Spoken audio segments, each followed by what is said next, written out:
Welcome back to GTU and your week on a positive note with 30 minutes of storytelling. Doug Jessop is the host and the creator of the weekly show Jessop's Journal. It airs right here on ABC4. He joins us this morning to talk about this Sunday's episode in this sponsored interview. Good to see you, my friend. Likewise, Nisha. Looking dapper. Well, on St. It's the green day. Okay, you got to wear green. I like your choice of olive, though. That looks really nice. And we're talking about fantasy and leprechauns, and that might just be the theme for this week's episode. Leprechauns aren't real?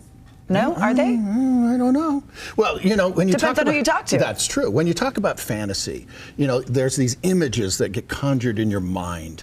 And so the question is, how in the world do people create those images in their mind by words and by music? So I've got a couple different guests. The first guest is somebody that is a friend of Good Things Utah, Brandon Mull. He's like I can't remember, 17, 18-time New York Times bestseller. Has been on the show and sat with us right here on set for over a decade. Oh, yeah. Well, he's brilliant. Oh, he's incredible. And he told me all kinds of cool things about, how he got started and some really off-the-wall weird things, like his first job was, not kidding, a chicken stacker. Really? You have to figure out what the heck. Right? You have to watch the show to find out. But here's Brandon. Go ahead, roll the tape. This week we're delving into the fantasy world. Our first guest is a New York Times best-selling author of the powerful series Fablehaven. Initial inspiration goes back to probably Narnia. When I was a kid, I didn't like to read a thick book.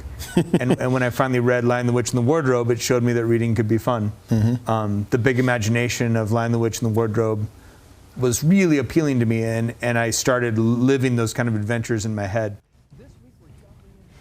I love that book. Oh, yeah. I see where he got his inspiration. Oh, yeah. Well, the other thing that's interesting that people don't know is that he ends up putting some of his kids in the book as different roles. Different roles, not their real names. No, not their real names. Interesting. So from Brandon to Chance Thomas. Tell us about him. Okay, now Chance Thomas has got some incredible chops when it comes to music, okay? So he is a composer. But the thing that's interesting is I remember when my youngest son was a teenager, okay, and he's playing a lot of video games. He says, "Dad, come here, you got to check out this music." I'm going, "Okay, what is it?" Okay. And he says, "Where's that from?" And I knew where he was going. He was going, "Video game music is better than you think it is." Well, it's because of people like Chance Thomas. And so I got a little clip from Chance. "I'm positive that you have not heard a dinosaur roar. Academy Award-winning composer Chance Thomas just might make you think you have." What if a T-Rex stuck his head through these trees right now and roared at me?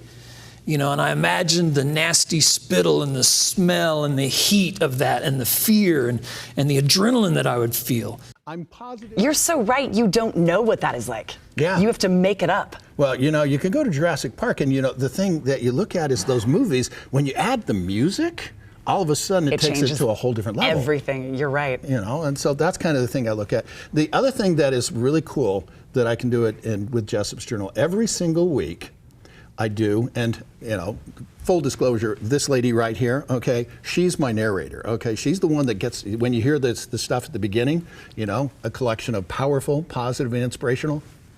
That's what I love, though. Great storytelling. And there's so many stories in Utah that have not been told. Oh, exactly. Or not had the time to tell them properly, and that's what you do on your show. And by the way, he always ends with music. Of course. This week it is Mary and Will. So Mary and Will are kind of this folk duo, and they have some fun with it. And it is kind of nice to be able to have a show that does give you a little musical break every single week as well. The show airs Sunday mornings at 10 a.m. It's on ABC4. You can also watch it on demand at jessopsjournal.com. Follow Doug on Facebook. He's on Instagram and Twitter, all the good things. For more information about the show, there it is on your screen, or go to our website at abc4.com. Our thanks to Doug and Jessop's Journal for this sponsored interview. Always good to see you. Oh, likewise, my friend.